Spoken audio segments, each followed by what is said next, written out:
Action, we're rolling lights. All right, where are we?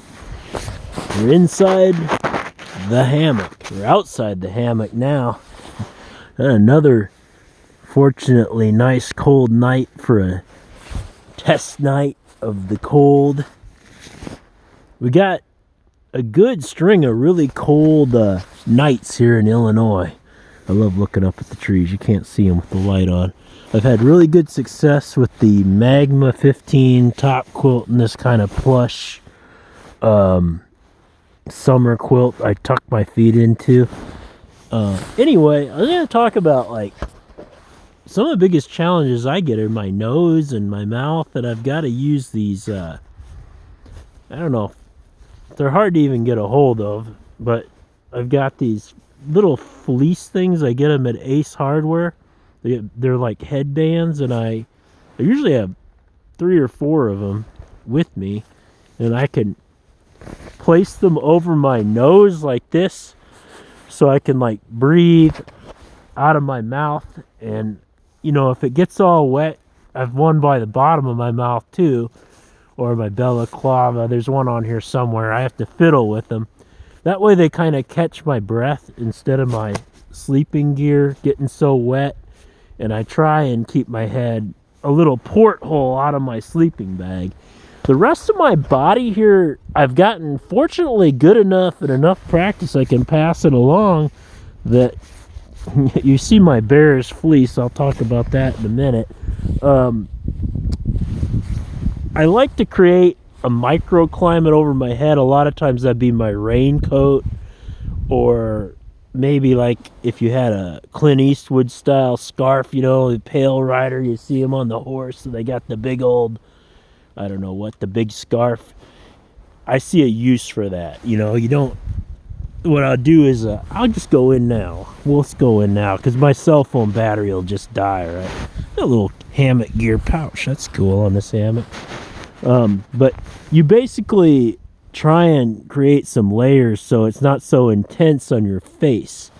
And when I'm traveling, my extremities, usually my hands are what get cold, so I have my mittens and then a dry pair of mittens off it in my backpack or somewhere, and then maybe even a thin pair of gloves, or like especially if I'm on my bicycle like that. If I'm walking, I might have my thinner windstopper gloves I got from Steamboat Springs. The North Face ones are really good. Just used at this, I don't know, they say Gore Windstopper on them, but they're amazingly good.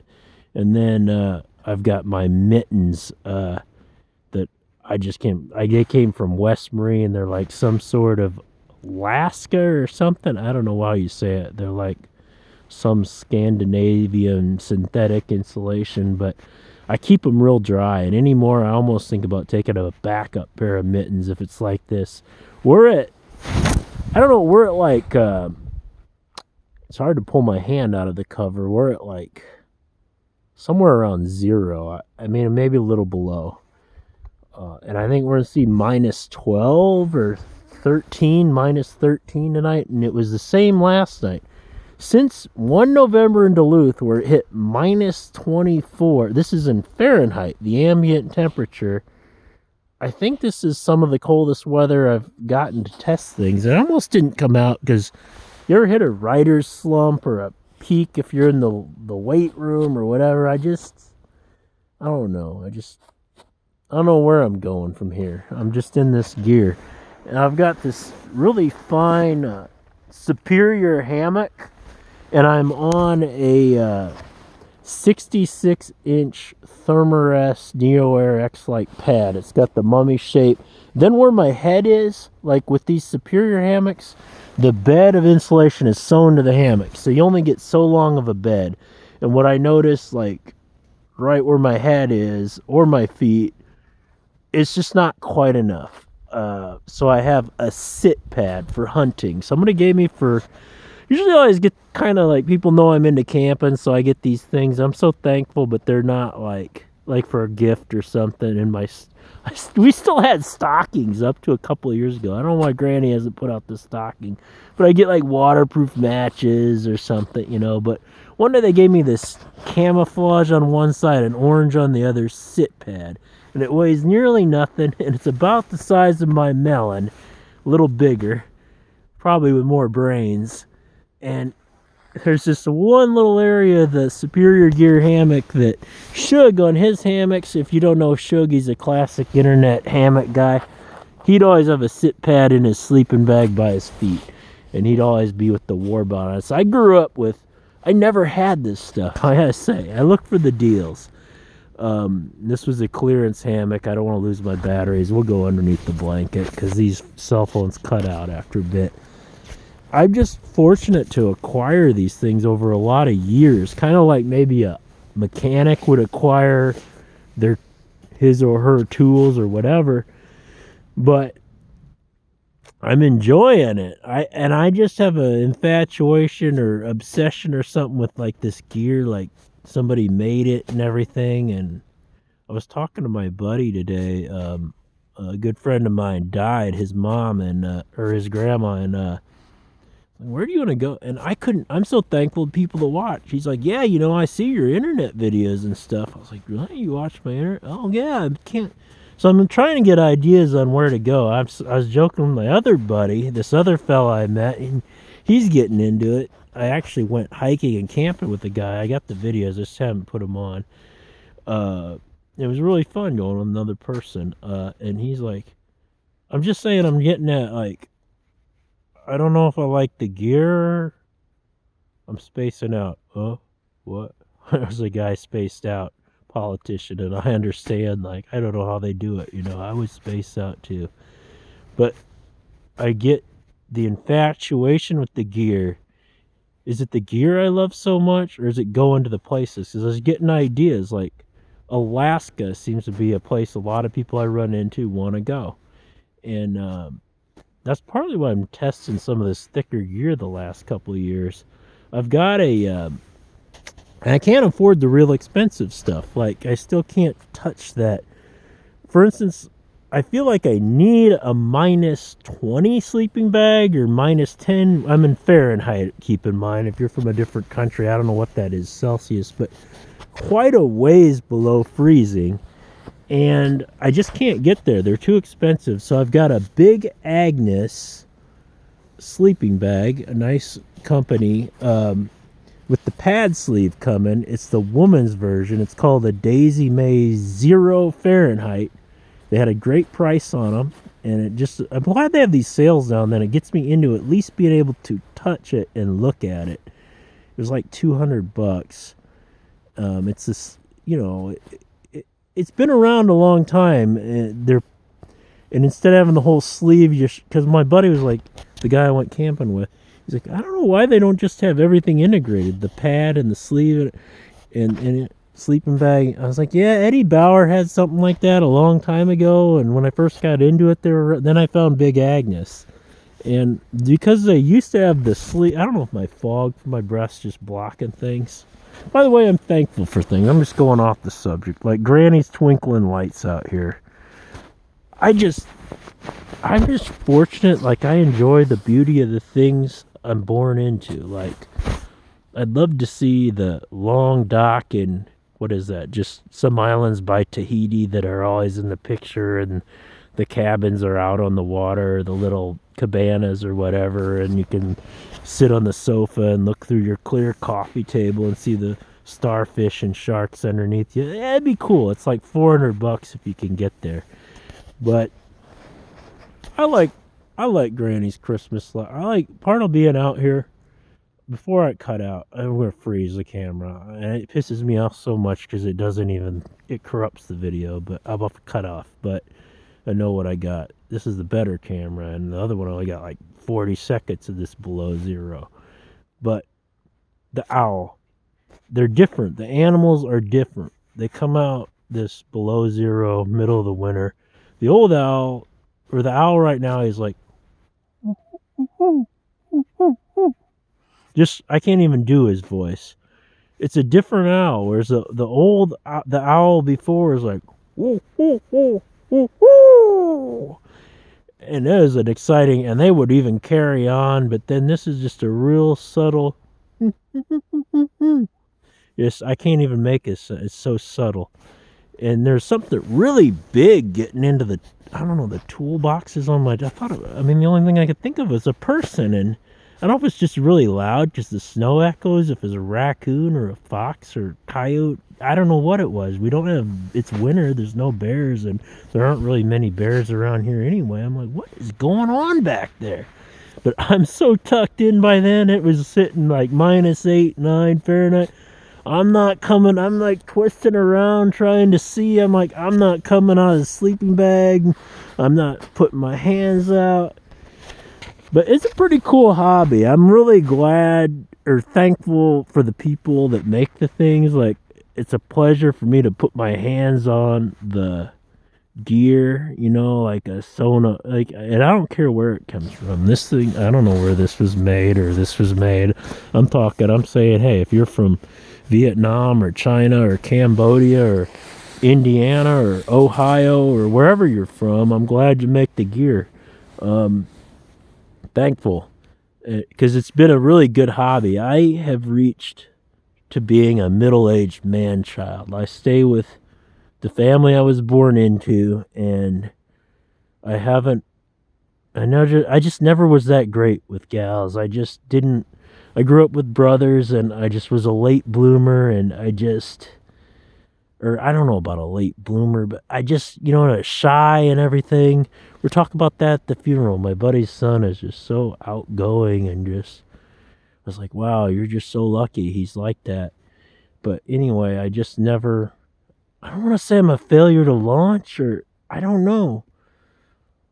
I'm just thankful to have this platform to do something creative and talk to people, I guess. They're almost like my friends, I guess, even though, like, most people out there I'm even talking to, I suppose I don't even know you or even know who you are. But we're all kind of probably into the same things. We're growing up with, like, YouTube, like, Shug, Syntax 77. There's a guy named Darwin. Came along a gal named Daisy. There's a guy named Gabriel, the Traveler. And I started watching, I'm leaving people out. Joe, the Outdoor Gear Review. I'm forgetting names, too. Outdoor Gear Review. A lot of people. A guy with his son. He went to, like, Glacier National Park. Really good guy with videos and news. He might have been a newscaster. Just thankful to the people that make the videos, because a lot of the places I found to go were, like, pretty neat places. I found pictures on the internet, and I try and look up the artists that put their pictures on the internet, their photography, and say and answer the questions. Oh yeah, this is where this is. The art shows there. I find the people there too. I'm just thankful for everybody, and I'm just thankful that I found a hobby that I just remember being back into cars, and it was so expensive for, like, some rims or a stereo. Things are always breaking. I remember, like, some people are into going to bars and music. That's cool. I like that stuff too. But the outdoor and the travel, the adventure, or even the idea of the adventure. Maybe you just like to try sleeping bags in your yard or in the back of Granny's. I'm trying to get some better ideas and get some places it's so expensive to travel, and I can't concisify. I'm changing. I'm like turning the page. Originally I did it just because I wanted to find where I would want to, like, grow up and live and meet somebody. I need a lake, a town, or somewhere to go swimming. It could be an ocean, and some bicycle trails, and give me some ideas. I'm down for some ideas. If anybody ever makes it this far into this long video, I'm thankful for the gear. Yeah, one of the biggest challenges is protecting your nose and stuff. I feel like once you got the setup down, I am actually pleasantly amazed at this. It's a Magma 15 sleeping bag. I actually gave up $95 on sale. I think at some point Massdrop had this for $100. I don't like the little snaps on it, so if you had a sewn foot box, because nobody can afford the $1,000 -20 sleeping bag or $800 on sale. I feel like I've never been able to afford that kind of stuff, but Oh, I don't drink, do drugs. I do go to the coffee shop, the breakfast diner, so I lose money that way. I stay with people really cheap or for free, so I haven't been able to like show that I'm a male that like has his own house and just all the stuff a guy needs to get a wife. That could be the problem, but it has let me find ways to get gear and travel and things like that. So I'm thankful for all the people I've met. Can't believe the people I've met. I've even run into a couple people who've seen my videos like, oh, there's the blueberry pancake. You're the blueberry pancake man. I guess I have a nickname now. I always thought it'd be like the Mangler or something, like the blueberry pancake man. But it's true. I love those blueberry pancakes. This goes way back to growing up north in Canada. I did a lot of growing up on, we just call it the Sioux. But yeah, Sioux Narrows, and give a shout, Lake of the Woods and Sunset Country. What is it? Land of 10,000 lakes is Minnesota. It's land of 14,000 islands. I mean, I just am spoiled. Just my mom and dad were teachers, and we just leave. They go up to the lake. We just through the grapevine ended up just real lucky with these places for our grandparents and everything. And it's hard because I just was born into almost like the perfect life, and now you're like, I gotta do something to give back. Do I be president? Do I start there and then go on? I don't want to I mean, I'm selfish too. I don't want to sacrifice my own self trying to do something noteworthy. I'm getting into some crazy stuff. I'm trying to. What do you want to leave behind? What's your legacy? Once you get like a certain age, let's just say middle age, you start thinking less about like how much am I going to make or this and that. Like we had a business guy. So the guys I know who were at the funeral today were like more business guys, pretty big, players in the town. And one of the guys was telling a story about he his buddy bought a huge amount of acres, like 8,000 acres, and like how to get rid of these infestation of snapping turtles. He took a private jet to pick up a bunch of these duck bait or something for snapping turtles. So he takes this private jet to a different town, and then he comes back in a private jet and he collects these snapping turtles somehow. I don't know though. I'm trying to remember the story. But part of his story was he just really emphasized like how he thought it was funny he took this private jet to do, and they're just very a lot more than I thought. And I've been around them a few times. All these people, they're very prided in their accomplishments of like to be able to fly on this jet and go get the duck bait or whatever. He's like, I can't believe that guy. He could have just hired somebody to get rid of the snapping turtles, but he got all the way to. But then the things they don't know, I was like, mentioned Emiquon to him, a huge nature conservancy project, huge, just biggest thing in downstate Illinois probably, and right in the town he grew up, and he didn't know what Emiquon was. So I'm like, my gosh, this guy and a couple other guys practically run the town. They fly. I mean, I remember growing up with my buddy. It was awesome, just like, hey, we're going up to St. Patty's Day in Chicago, and we're riding in the jet. And I never thought much of it. Like, okay, yeah, I'm not doing anything. I'm rubbing my eyes, getting awake. I'm like 14 or 8. Like 18. I don't know how old I was. And now my one friend I told the story to. They're like, yeah, you rubbed shoulders with a lot of freaking people. Like, or a lot of interesting people. I'm like, yeah, they are interesting. But they're all normal people. They like the Ohio State game and doing this and that and whatever, they were big, they all had stories. A guy tried to rob the store, and he had to wrestle him for a gun, and this is a CEO of a big company. We're riding his jet plane, he's telling the story, and just we're all not too far apart type of thing. I just love these people I've had a chance to meet in life here on Earth. I don't know where it goes. I might be up. It's still filming. This is the best camera, the V40 LG. The V30 dead in 30 seconds. The V4, and this is like a phone of 2017 or 18 or something. And I'd buy them. I'm like, $100, give me that phone, you know?